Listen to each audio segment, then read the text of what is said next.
Continuamos con el estudio de las Parashá como hemos ido cada semana. Esta semana tocó la porción Kitizá y vamos a dar un pequeño estudio.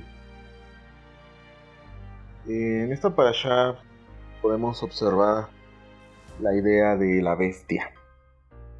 En esta Parashá vemos dos situaciones extremas. Por un lado, Moisés estando en el nivel más alto de conciencia, estando en la presencia de Hashem, la presencia de Dios, y por otra parte, el pueblo en el nivel más bajo de conciencia y cayendo en una idolatría terrible.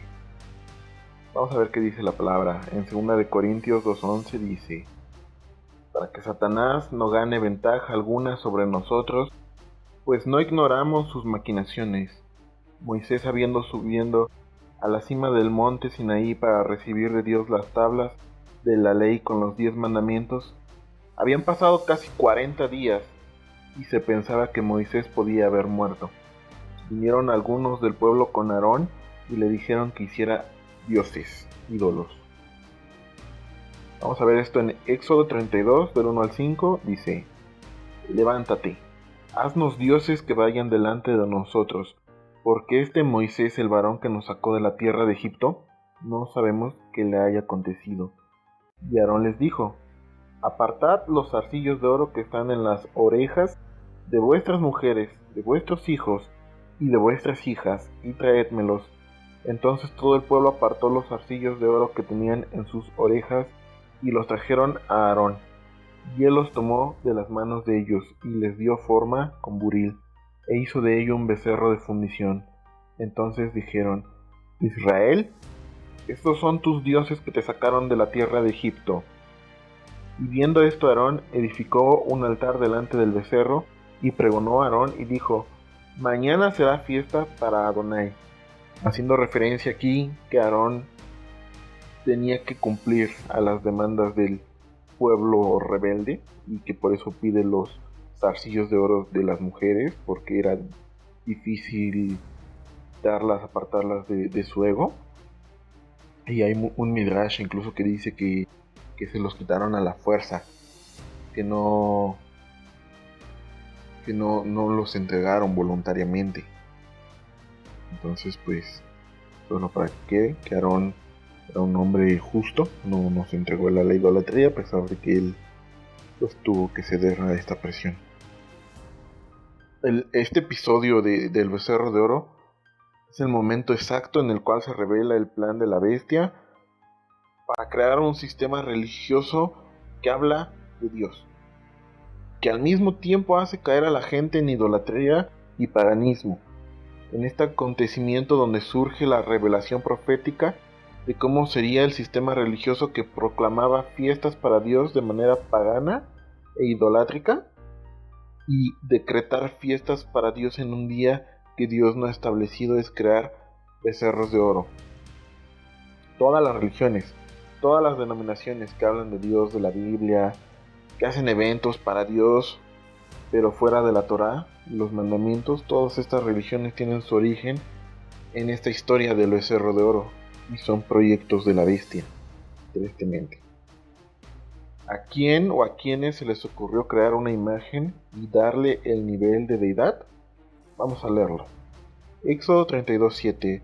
Entonces Adonai dijo a Moisés: anda, desciende, porque tu pueblo que sacaste de la tierra de Egipto se ha corrompido.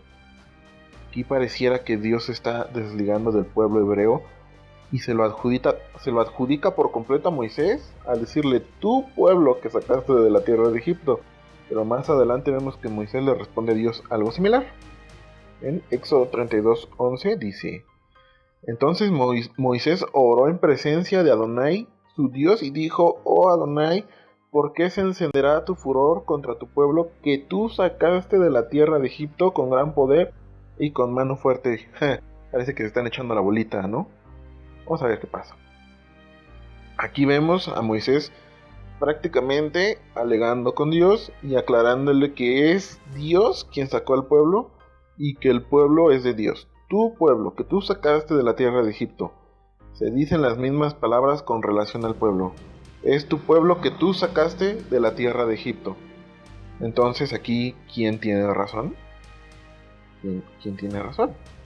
Dios dice que Moisés sacó al pueblo de Egipto, que el pueblo es de Moisés, y Moisés dice que el pueblo es de Dios, y que Dios sacó de Egipto al pueblo.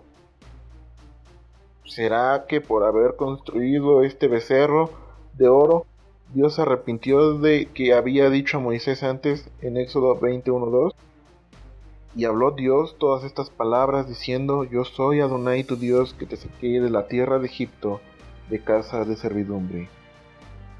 Aquí parece que existe una contrariedad entre Dios y Moisés. ¿Acaso el hombre que está descrito, que es el hombre más manso y más humilde de la tierra, se encara a Dios? ¿Se lo enfrenta? Si no es así, ¿qué pasó entonces? Cuando Dios le dice a Moisés: tu pueblo que tú sacaste de Egipto, no se refiere al pueblo hebreo, al pueblo de Israel. ¿Por qué? Porque el pueblo de Israel es eterno. Con él hizo un pacto eterno. Entonces, si no es el pueblo hebreo, el pueblo de Israel, ¿quién es? Pues se refiere a los egipcios que se unieron a Israel para salir de los dominios del faraón, y le llama tu pueblo. O la relación históricamente cercana de Moisés con los egipcios. Moisés nace en Egipto y se crea como hijo de una princesa egipcia. Con esto podemos darnos cuenta que las personas que tuvieron la idea de crear la imagen eran egipcios. ¿Y esto cómo lo podemos demostrar? La misma Biblia lo responde cuando, una vez terminada la imagen, los precursores de esta idea dijeron lo siguiente. Éxodo 32:4.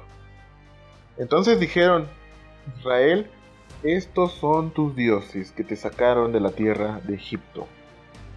¿Tus dioses? Cuando Dios también pensaba en castigar al pueblo hebreo por haber caído en esa idolatría, Moisés dice lo siguiente.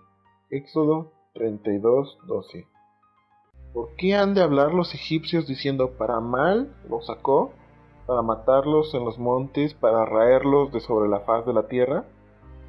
¿A qué egipcios se refiere Moisés? ¿A los que se quedaron en Egipto? ¿O a los que salieron junto con Israel?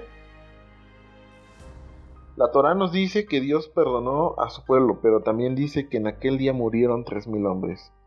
Entonces, ¿los perdonó o no? A los hebreos sí. Dios no mató a los hebreos que participaron en la adoración al becerro de oro. En ese momento, esos hebreos murieron en su tiempo. Y veamos cuántos fueron. Moisés realizó 3 censos. El conteo que aparece en la porción de esta semana, Kitizá, y que se realizó mediante el pago de medio shekel. Pero hay otros 2 censos que realizó Moisés. En el capítulo 1 del libro de Números aparece la cantidad de 603,550 que arrojó un conteo. En el capítulo 26 también de Números está el otro censo, y el conteo arroja la cantidad de 601,730. La diferencia de personas que hay entre un censo y otro censo es de 1820. En la Torá aparece el nombre de Dios en Génesis 165 veces, en Éxodo 398 veces, en Levítico 311, en Números 396 y en Deuteronomio 550 veces. En total en la Torá aparece el nombre de Dios exactamente 1820 veces. Y 1820 es la gematría del mandamiento: no te harás imagen, ni te inclinarás a ellas, ni las adorarás. Entonces los hebreos que murieron entre el segundo y el tercer censo que hizo Moisés fueron los hebreos que participaron en adorar al becerro de oro, 1820 personas. Ahora bien, ¿qué sucede con Moisés y con Aarón? Moisés quiebra las tablas de los 10 mandamientos y Dios no lo castiga. Luego Aarón es el que forma el becerro de oro, y en lugar de castigarlo, Dios lo nombra sumo sacerdote.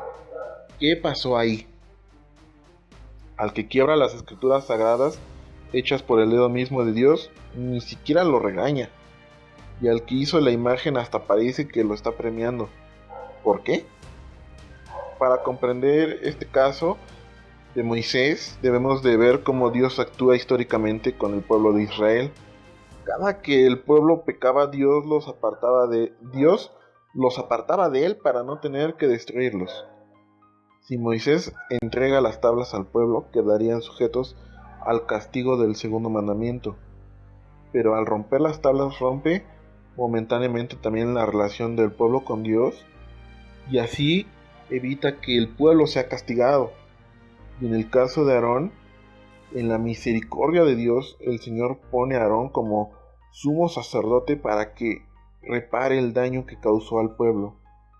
Aarón cargó con la vergüenza del becerro de oro toda su vida. Y como toda su vida no es suficiente para hacer este tikkun, esta corrección, toda su descendencia de Aarón tiene que ejercer el sacerdocio. Entonces todo elemento concebido, imaginado, abstracto, visual o físico que utilicemos para relacionarnos con Dios es idolatría, porque todos estos elementos son limitados, incluso más limitados que el mismo ser humano, y Dios